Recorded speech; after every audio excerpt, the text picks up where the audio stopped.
And if you look at the Barbara Walters interviews, now she has a lot of good things, right? Don't get me wrong, right? She's got a great tone of voice. She makes people feel comfortable, even when she's asking tough questions.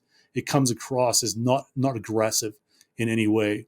She does a lot of mirroring, right? So she'll repeat back words they say as a question, and then shut up and listen to what they come back as. And when she's asking the tough questions, sometimes she drops it in there, but sometimes she really softens it really well, so that it isn't so threatening and aggressive when she asks it. Um, and she uses pauses really well, right? She just lets the pause hang in the air and lets the other person fill the pause by answering her questions.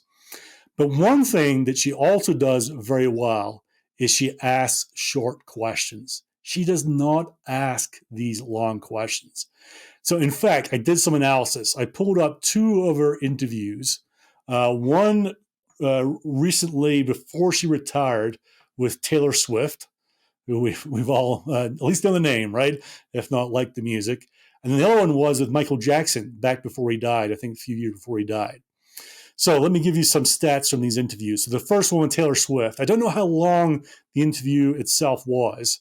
I'm sure it was cut and edited and all the rest of it. But she asked 9 questions in the interview with Taylor Swift, and each question had an average of only 11 words in the question, right? So some are a little bit longer, some are a little bit shorter. But the average words per question that she asked was only 11 words.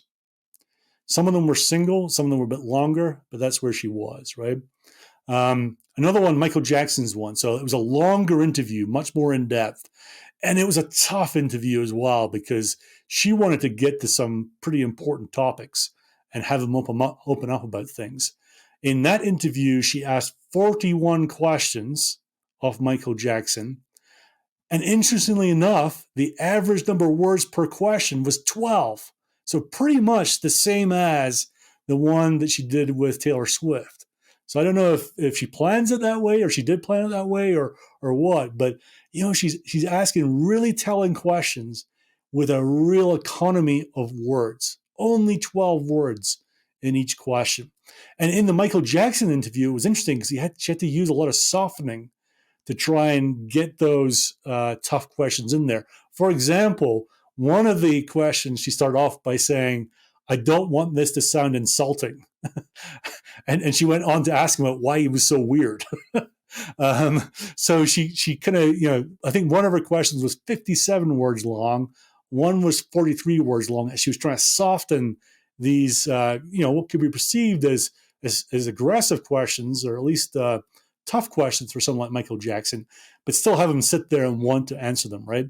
So even with those longer ones where she's doing a lot of softening, her average was 12 words in each question. And she gets her interviewees to talk.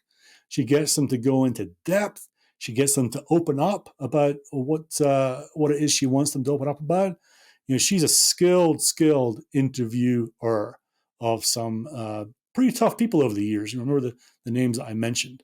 So one of the things she does really well is ask these short questions. So what does it mean for us then? It means that instead of, as I was saying before, asking a long, fluffy question, we should be practicing asking really short ones.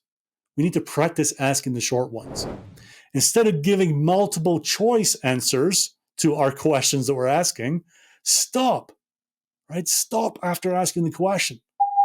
Feel yourself just clam up. And whether you have to grip your arm or squeeze your knee or something that says, "I'm going to ask this question and I'm going to shut up," right? So I'm not going to give all the answers.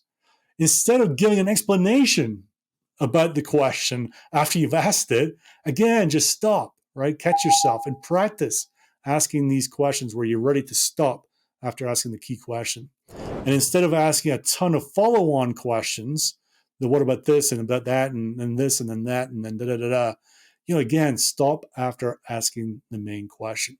If you look at the examples I've given here, 3 of them just require us to ask a good question and stop, right? We just have to catch ourselves of just stopping. And I think the real trick to this is 2 things. One is be clear on the killer questions that we want to ask.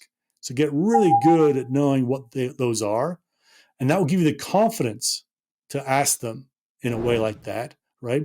And then practice them so that you're able to ask them really effectively, and not get caught in these traps. So figure out what the right questions are, the killer questions are. If you feel like they're too long, how can you shorten it, right? What's the way to get rid of some of the fluff and get it right down to the question? And then make sure you keep practicing and practicing, practicing. So the takeaway from this is don't waste time. Don't waste the most important part of the sales cycle, the discovery. We're building credibility. We're understanding our prospect and whether there's a deal there to be had and they've got problems that we can solve. Don't spoil that. Don't waste that time by doing it wrong.